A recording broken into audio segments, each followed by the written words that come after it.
Could I have everyone please stand for the posting of the colors?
Oh, say, can you see by the dawn's early light what so proudly we held at the twilight's last gleaming, whose broad stripes and bright stars through the perilous fight o'er the ramparts we watched were so gallantly streaming, and the rockets right where the bombs bursting in air gave proof through the night that our flag was still there. Oh, say does that star-spangled banner yet wave o'er the land of the free and the home of the brave? Order. Right. Forward.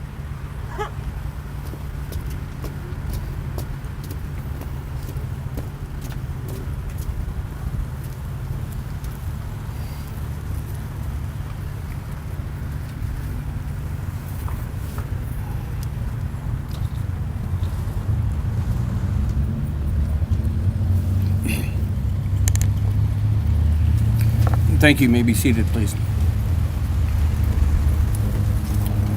I want to welcome everyone here to tonight's ceremony. This is the 8th annual ceremony that we have here, and I see a lot of faces that have been here in years past, and I see some new faces. So I think we're doing something right here, and it's going to be continuing, I know.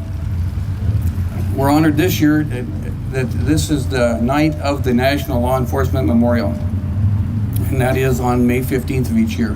So we like to have it on that night when we can, and so we're pretty fortunate this year. Last year in the United States, 181 officers died in the line of duty. And sadly in Montana, we had one of those officers, and Montana Highway Patrol Officer David Graham. And unfortunately his name will be added to that list.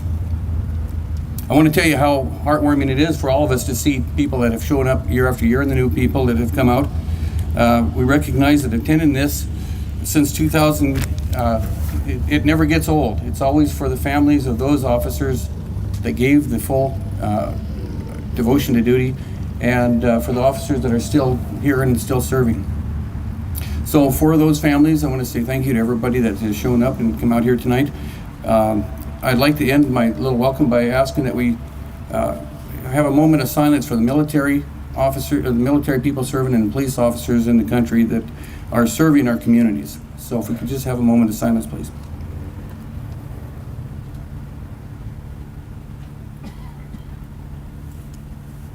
Thank you.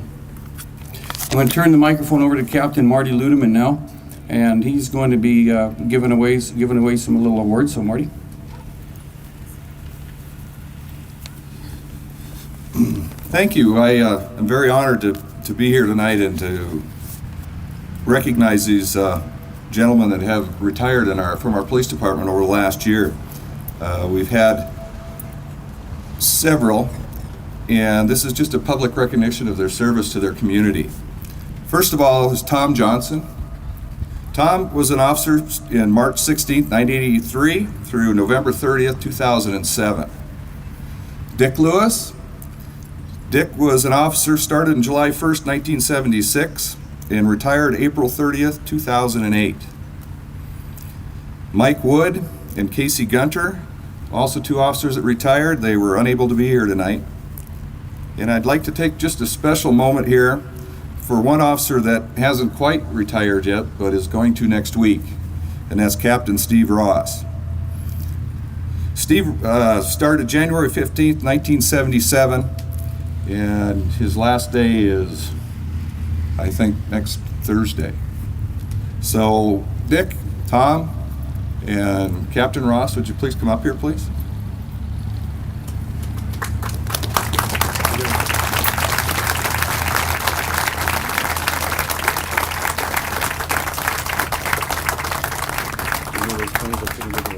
Oh, sure. Thanks, Mike. I appreciate that. Chief?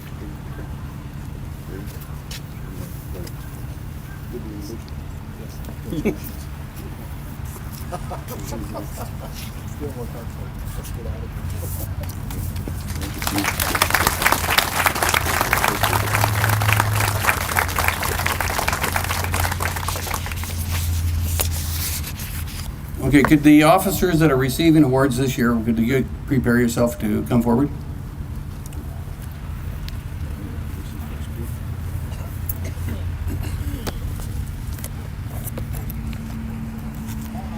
Tonight's awards are presented with the grateful appreciation of the citizens of Missoula and the pride of the Missoula Police Department. Missoula police officers serve with honor and esteem in the performance of their called-upon duties. This evening, we recognize those members who, through various acts, have distinguished themselves as rising to the highest levels of service to the community and our organization. Our first officer is Detective Dean Christensen, a certificate of commendation. On November 5th, 2007, a report was received of a home invasion robbery where 5 unknown males, 4 wearing masks, broke into a residence, pistol whipped and tased the owner of the home while holding other occupants at gunpoint, threatening them with acts of violence. The homeowner was able to break free of the assailants and jump out a window, causing the suspects to flee. Detective Dean Christensen was assigned as the lead investigator, and for the next week he conducted numerous interviews with victims, possible witnesses, conducted search warrants, and followed up on tips as they were received, finally leading to the identities of the suspects. Over the next few weeks, the suspects were interviewed in often long and stressful interviews, and the crucial information was obtained that led to charges being filed against 6 suspects. As of this date, the suspects have pled guilty to charges ranging from tampering with evidence to robbery and aggravated burglary. Warrants have been issued for 2 additional suspects. For his tireless work and willingness to go above and beyond, we present Detective Dean Christensen with the Certificate of Commendation. Accepting on his behalf of Detective Christensen is his father, Ed Christensen.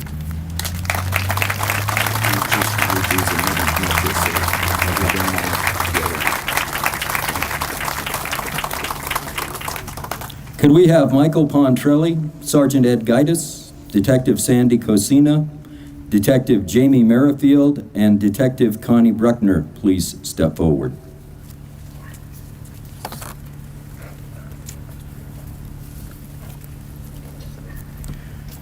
Our second officer is Jim Pontrelli. He receives the Life-Saving Medal. On February 12, 2008, Officer Jim Potrelli heard medical units being dispatched to a 4-year-old boy who had fallen and was not breathing. Officer Pontrelli arrived on the scene within minutes of the initial dispatch.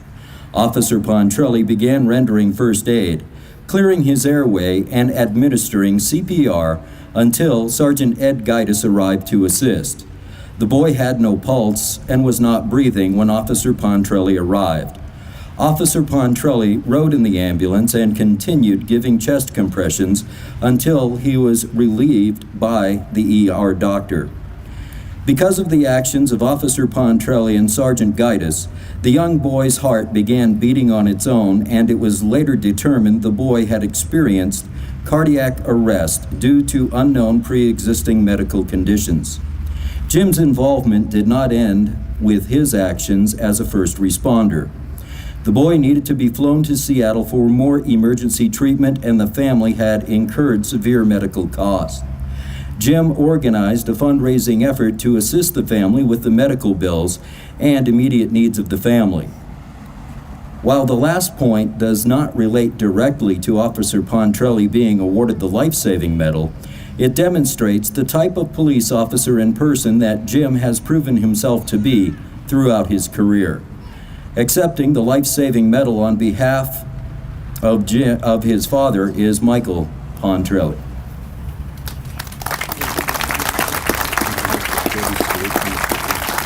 Debbie Stewart, would you please step forward, please? Our next officer is Sergeant Ed Gaitis.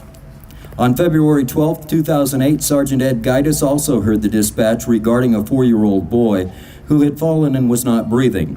When he arrived on the scene, Officer Pontrelli had begun chest compressions, and Sergeant Gaitis assisted with breaths as the boy was not breathing and his eyes were fixed and non-responsive. Sergeant Gaitis continued to assist with life-saving CPR as the young boy was placed on a backboard and rushed to the hospital. It has been stated that without the efforts of Sergeant Ed Gaitis and Officer Jim Pontrelli, this young boy would not be alive today. For his efforts to step in and help a victim in need of immediate medical assistance, we are proud to award Sergeant Ed Gaitis the life-saving medal.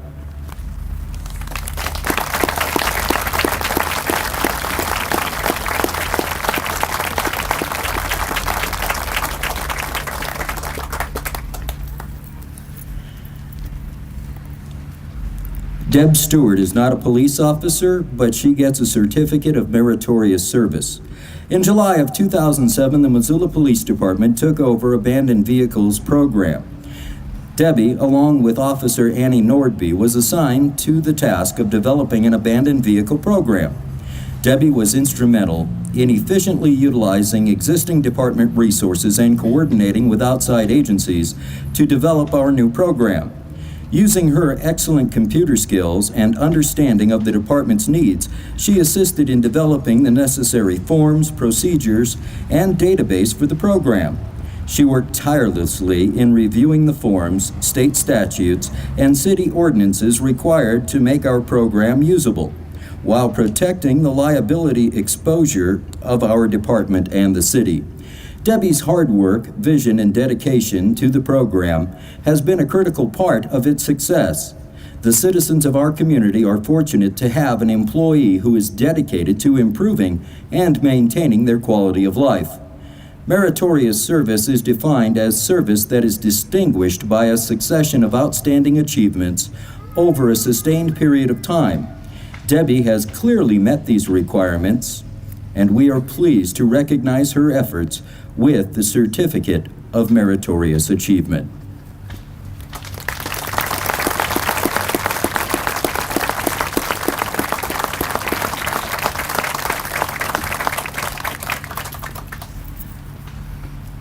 Detective Sandy Cosina receives the Certificate of Commendation. In July of 2007, Detective Cosina was called in to investigate the death of a woman who had been struck on her bicycle by a speeding vehicle which had left the scene. When she arrived, a suspect had been apprehended and the vehicle impounded, and there were almost a dozen witnesses needing to be interviewed. Sandy developed an investigative plan that directed other investigators and officers to various duties while she returned to the crime scene and the hospital. By the following morning, a search warrant was obtained and executed, and the suspect interviewed by Detective Cosina. She presented her case to the county attorney's office, and the young male suspect was charged and has been convicted of vehicular homicide while under the influence of alcohol. In December of 2007, Sandy again was the lead investigator called in regarding a man found brutally beaten to death near the California Street Bridge. There were no suspects, and the identity of the victim was unknown. Once again, Sandy developed an investigative plan and made the appropriate assignments. She assisted in the crime scene processing and evidence collection, as well as began interviewing possible witnesses and following up on Crime Stopper tips and leads called in by the public. Detective Cosina reacted quickly and decisively to every piece of information she obtained or received, which resulted in the identification of two suspects as well as the identification of the victim. All of this occurred on the first day of her investigation. The two suspects have been charged with deliberate homicide. For her diligence, experience, and compassion, we award Detective Sandy Cosina the Certificate of Commendation.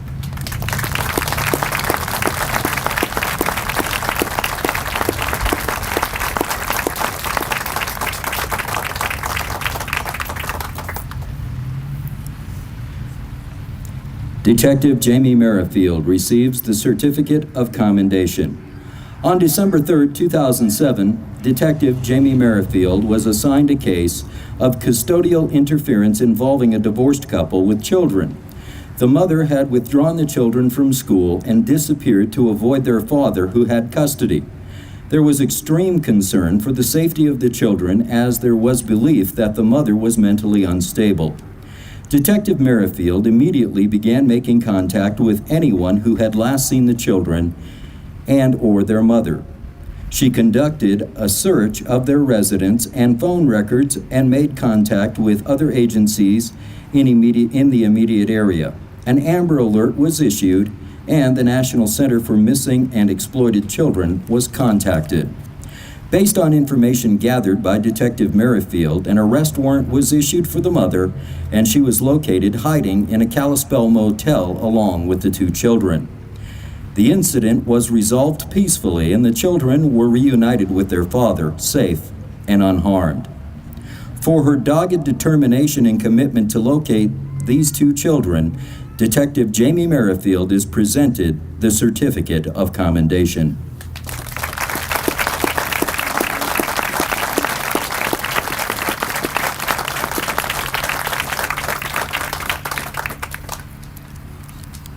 Officer Connie Bruckner receives the Life-Saving Medal. On July 5, 2007, Officer Connie Bruckner heard fire and medical being dispatched to an unconscious male outside of Hellgate High School. Officer Bruckner was close to the area and was the first responder to arrive on the scene. There were two citizens attempting to begin CPR. Officer Bruckner was told there were no vital signs, and she immediately began chest compressions on the victim, increasing the compression to breathe ratio as a female citizen continued to blow air into the victim's airway. The victim was non-responsive, his eyes were rolled back, and his skin was turning purple. After approximately 3 to 4 minutes, the victim reflexively began to breathe and took several deep breaths. Compressions continued, and the victim registered a shallow heartbeat. When medical arrived, Officer Bruckner had learned the identity of the victim and went to his residence and transported family members to the hospital. Medical staff advised that the victim was in stable condition. For her quick decision to respond to the call for assistance, assess the situation, and respond accordingly, and being an integral part of the eventual recovery of the victim, we award Officer Connie Bruckner the Life-Saving Medal.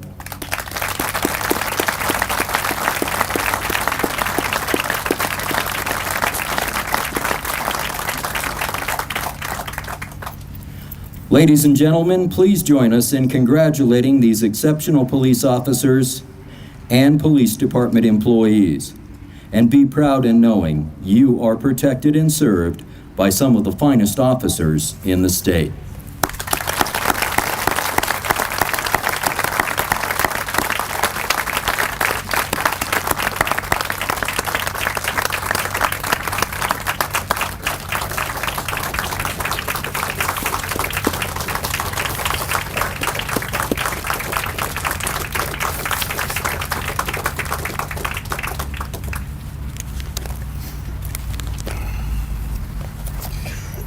Now, I have the honor of being able to introduce our keynote speaker tonight.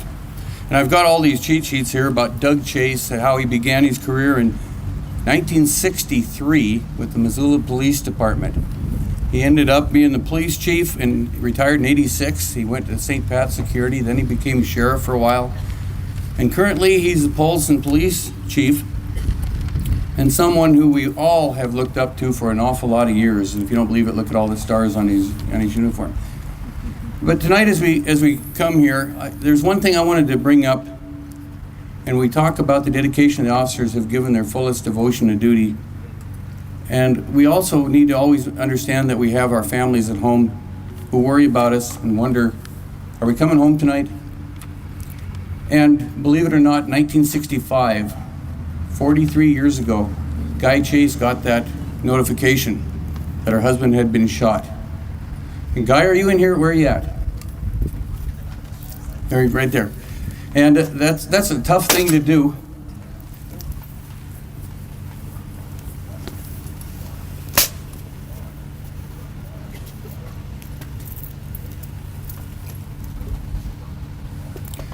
That's a tough thing for anybody to do, but tonight it epitomizes just what we're talking about when these men and women, they go to work to protect our communities. And so I could go on and on about Doug Chase, about how he was my study hall monitor teacher at Sentinel High School back when I was a teenager. But instead, I just as soon turn it over to him. He truly has been a mentor and an example to an awful lot of police officers in this state that we serve. Doug?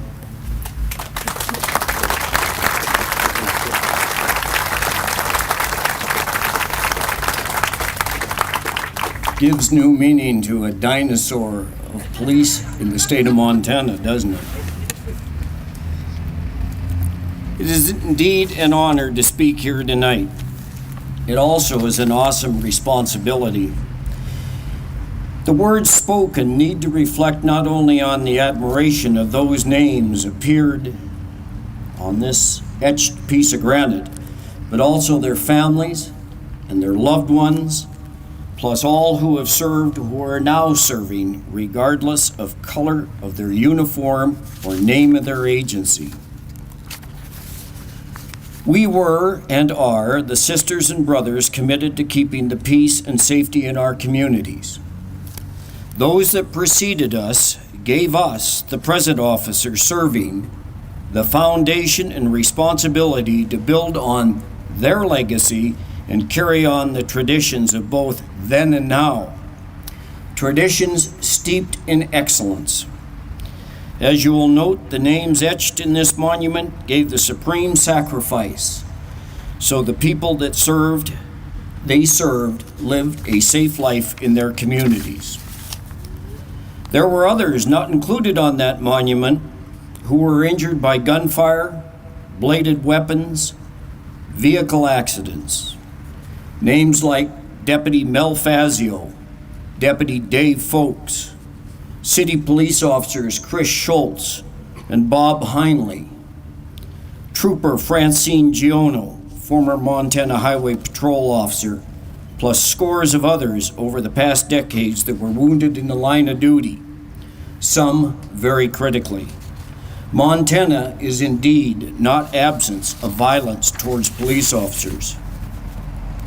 The wounded and the significant others in these people's lives, plus all those who loved them, endured tremendous upheaval and had their lives turned upside down as they struggled with the near loss of life while performing the most critical part of their assignments. For others, the excruciating pain and knowledge that their partners in life are no longer alongside them is beyond descriptive words. Law enforcement in general is not an easy, and it's generally not a mundane job.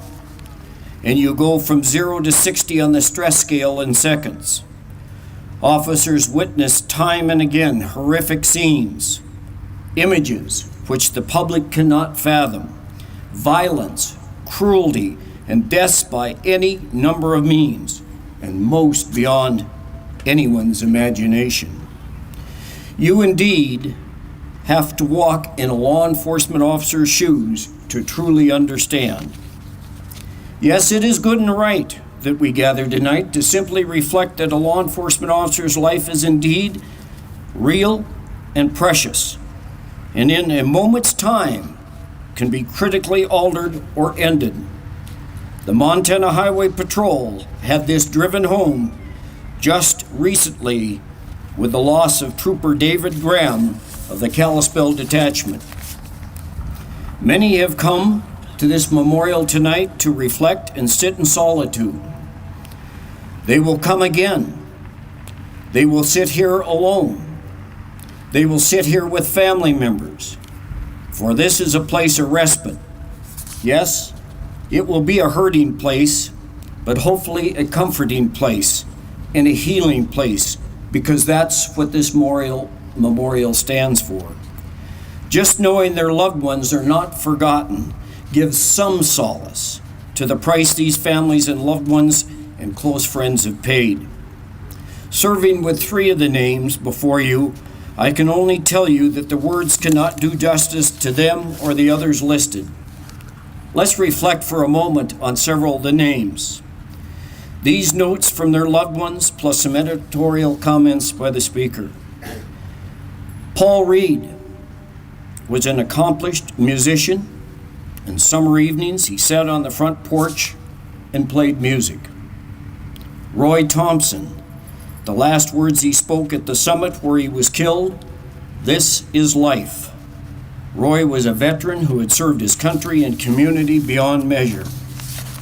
Sergeant Donald Gregory, whose daughter stated it has taken 30 years for her to realize that she was left behind to honor her father the way he deserves to be remembered, and he should never be forgotten.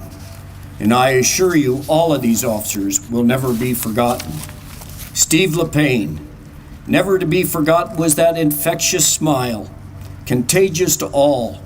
His love of cars, his t-shirts, and most importantly, love of family, and his unwavering desire to become a police officer. And once he achieved this goal, only to deliver the best quality of service to the people he served. Alan Kimmery, a devoted man, dedicated to his profession, his love of family, his job, loved target shooting, spending time outdoors. He was a deputy's deputy. And all of these officers were consummate officers. Like all of the above, law enforcement plays second to a family, and each felt their fellow officers were indeed part of a family. But the bottom line is this, as described in the Bible, in John 15:13. Greater love has no man than this, that he lay down his life for others. God also tells us it's greater to serve than to rule. Many of us served alongside Don Gregory, Steve LePayne, and Alan Kimmery. We want you to know they were good and decent people, as are all those people listed on that piece of granite.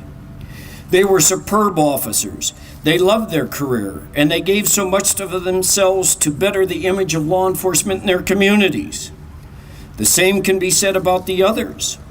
We did not have the privilege to know them, but history tells us so. They worked on cars. They held backyard barbecues. Sometimes they hunted. Sometimes they fished. And some did both. They made you laugh. They backed you up when you were in that proverbial swamp of alligators. And the day they died and the subsequent days afterwards brought tear-filled eyes to the speaker and hundreds of others in this community. They were the best, whether they were father, husbands, brothers, sons, grandsons, and to this day they are missed. They were here, then gone in an instant.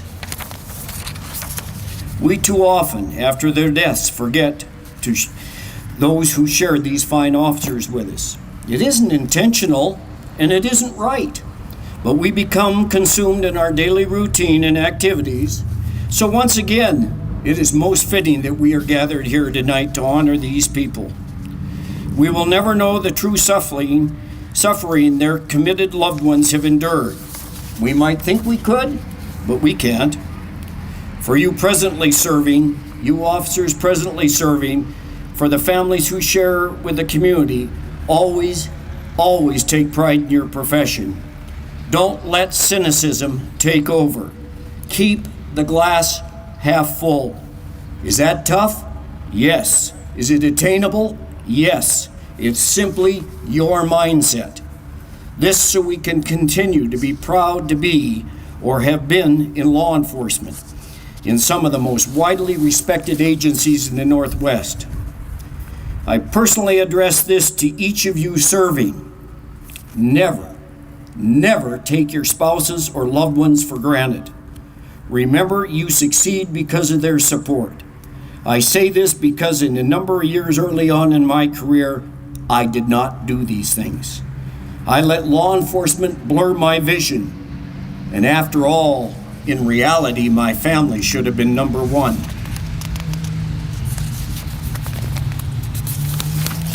As a police officer, whether you are a woman or a man, you need to know the community values you, cares about you, and like so many of us, fail to express it to you. It's the nature of the beast, but I assure you, when these officers that are listed on this granite stone died, we saw support beyond measure from every corner of western Montana, and especially Missoulians. As we close, I ask you to again remember this. It is indeed greater to serve than to rule. And it's nice to be important, but so much more important to be nice. This career is a privilege, not a right. You are where you are today because of your honesty, your integrity, your common sense, your communication skills, and your maturity. And last but not least, and as important for almost every one of us, because our families have stood behind us and let us enter one of the finest professions in the United States. You are part of that blue, brown, tan, green line that makes a real difference in our lives. You protect and serve people. Stop and ask yourself this question when this ceremony is over tonight. What is unique about me? That in turn will tell you, and so many others, once you answer it past and present, why you chose this calling. Never forget the sacrifice made by the names listed, their families, and the people who love them dearly. Then multiply that by hundreds nationwide. This is indeed a significant day, Law Enforcement Memorial Day nationwide.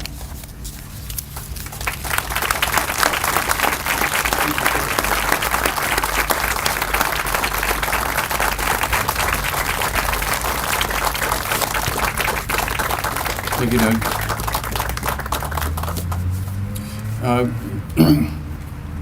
We have the family members and designees for roll call. Please come forward. Pete.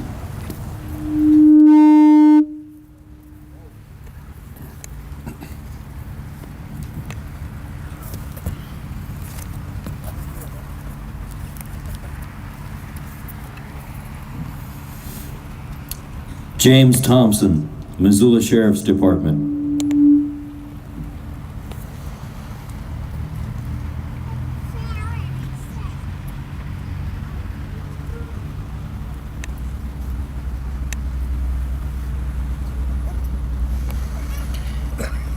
Edmund Trudeau, Missoula Sheriff's Department.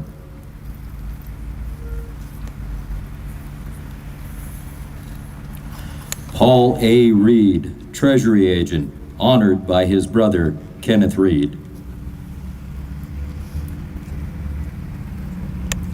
Lyle Ward, Missoula Sheriff's Department.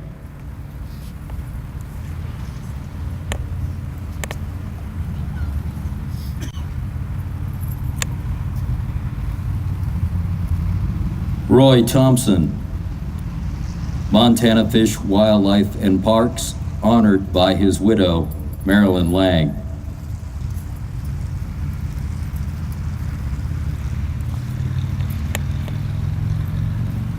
Donald Gregory, Missoula Police Department.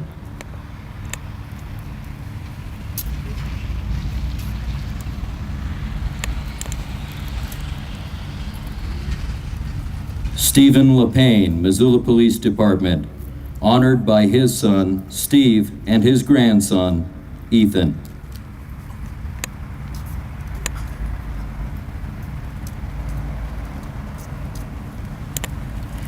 Alan Kimmery, Missoula Sheriff's Department.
Could you have you ask you to stand as we retire the colors?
Let us bow our heads in prayer. Almighty God, we stand here in this beautiful garden today to honor those who have made the ultimate sacrifice while serving our communities as law enforcement officers. You were there when they fell, and you are present today as we remember them and honor them for giving their lives in the line of duty. Reach out with your arms of love and compassion to the families and friends who have been left without their loved ones. Comfort especially the children who have lost a parent, the husbands and wives who have lost a spouse, and the parents who have lost a child. Give them the gift of your presence and of your peace. We also remember those officers who have been critically injured while on duty. May they be assured of our love, our respect, and our unending gratitude for their personal sacrifice. And we ask that you will bless them and give them daily strength and courage. Father, we also thank you for our great nation, our state, our city. And we ask that you would give wisdom to our leaders and protection to our law enforcement officers. It is in you that we put our trust. In Jesus' name, amen.